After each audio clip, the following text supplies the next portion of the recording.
Hello and welcome to the channel. It's your favourite Scotsman here again, and do we ever have a cracker of a video for you today.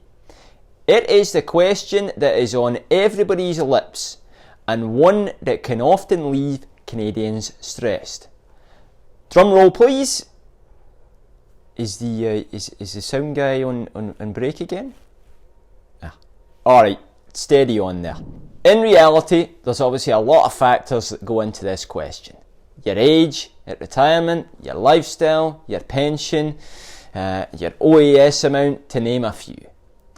Unfortunately, we Canadians are already at a significant financial disadvantage compared to many other Western countries. We have record debt levels and savings rates have been on a downward trend for a number of years. This is in part because we got far too carried away with our lust for housing, which was until very recently fueled by low interest rates and as a result cheap borrowing costs. As everybody knows, those days have come to a screeching halt for the time being. One basic rule of thumb you can consider in terms of how much you will need to retire is surprisingly simple. In our experience, somewhere between 60 and 70% of your net income while you're working usually does it for most people who are looking to retire comfortably. Consider this. When you retire, you won't have some, or all if you're lucky, of the following expenses. Your children will have hopefully moved out or will be close to doing so. Your mortgage may have been paid off. You may no longer need 2 cars, and strangely enough, you won't have to save for retirement. Ultimately though, to get a better understanding of how much you need to retire in Canada, you'll want to know what you're going to spend on a monthly basis. Well, Captain Obvious is out in force today, I see. Seriously though, it may seem obvious to a lot of you, but I'm sure there are a number of you listening right now who don't know what your monthly expenses are and may be unsure as to what they may look like in retirement. We all have different lifestyles, and what you need for retirement is very different from what John across the road needs for retirement.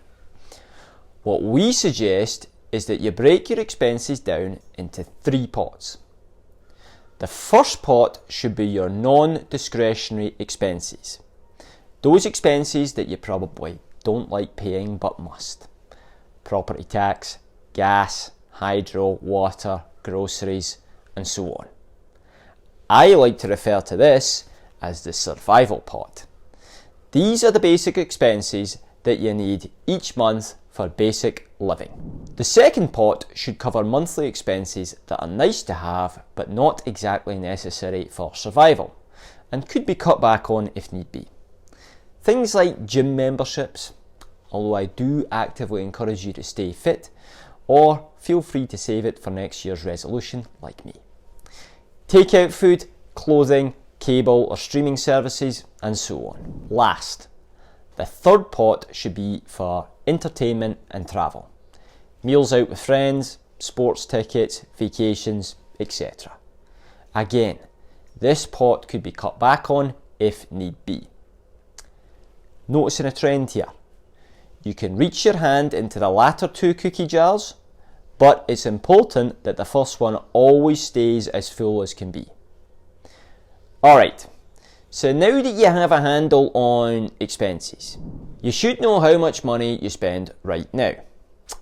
Then, think about those expenses that won't be there in retirement. I mentioned a few earlier on. I've also included a sample retirement budget sheet in the notes below that you might find useful. One example may be property taxes if you decide to downsize in your later years. Once you have gone through this process, you should have an idea of what you anticipate spending on a monthly and yearly basis. That gets the difficult part out of the way. Now we can start to think about income, and what better place to start than government pensions. Assuming you have been contributing the maximum or close to it in CPP over the years, CPP and OAS can get you the best part of $20,000 a year in income, or $40,000 for you and your spouse. Many people are quick to dismiss government pensions, but they add up and can give you breathing room if something goes sideways. Do you need $1 million or $2 million to retire? In most cases, absolutely not. This is due in part to the role that government pensions play. But what about other sources of income? Do you have an employer pension? Is your employer's pension indexed for inflation? What about any rental properties? Add all this up along with your government pensions. Now, subtract your government pensions and other sources of income from the annual income you calculated from your retirement budget. In most cases, whatever is left is the dollar amount you must come up with each year to retire in Canada. At this point, a word of caution. This is where things get a little tricky, and all biases aside, I would strongly recommend that you work with a wealth advisor to go through this process. Alright, here comes the sales pitch again. No, seriously, well, what I'm giving you here is the very short version of any retirement plan. As an example, things like how to assign a future value to your non-index workplace pension are not included in this video. This is where a comprehensive financial plan can be extremely important. Everyone's situation is a bit different, so a plan designed by a professional for your goals, needs and situation will help alleviate any stresses that you may have.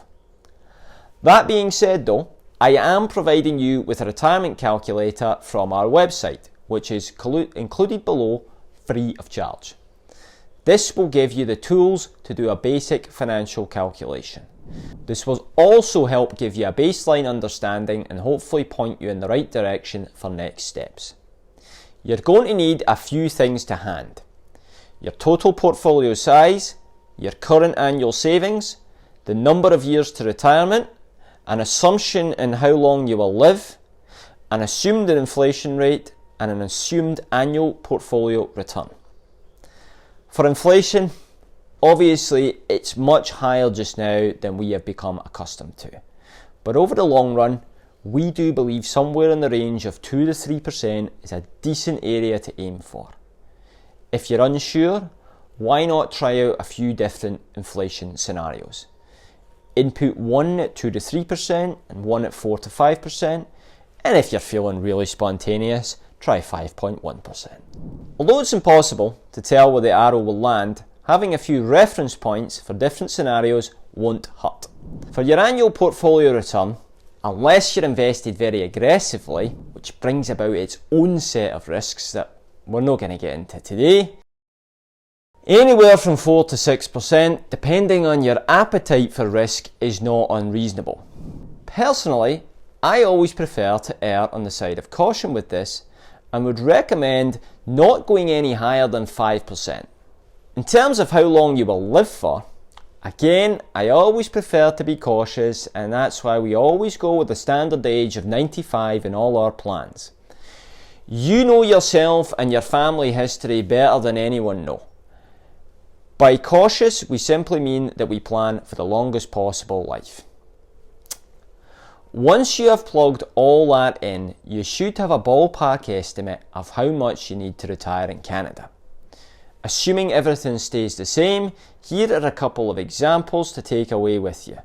If we assume 2% inflation, a 5% investment return and a life expectancy of 95, you will need to have $1,057,873 saved by age 65 for a gross income of $50,000 a year.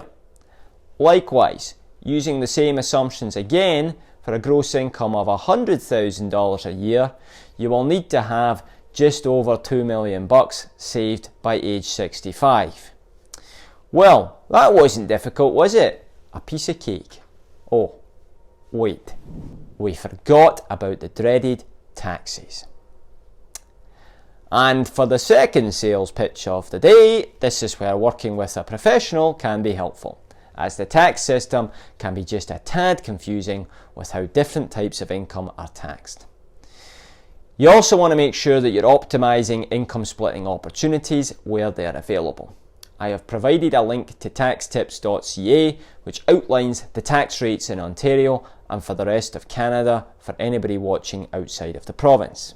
I have also included a link to ey.com which will allow you to estimate your annual taxes.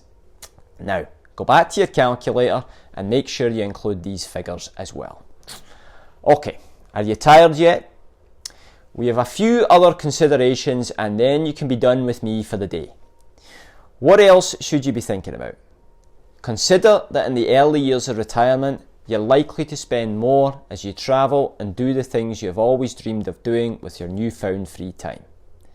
You are hopefully fit, relatively healthy, and raring to go. That changes over time as the physical toll of life diminishes the appeal of travel. We find that most clients spend a lot in the early years, less in the middle years, and then very little in the latter years of retirement. So do consider front-loading some of your retirement income with this in mind. But what about medical expenses ballooning late into retirement?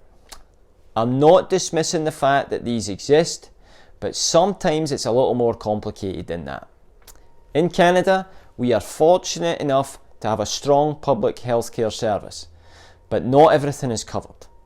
One thing to keep in mind is that certain treatments or facilities may be needed and these can start to run up a bill. A good example to consider is retirement communities, in-house nurses, assisted living facilities, or even palliative care.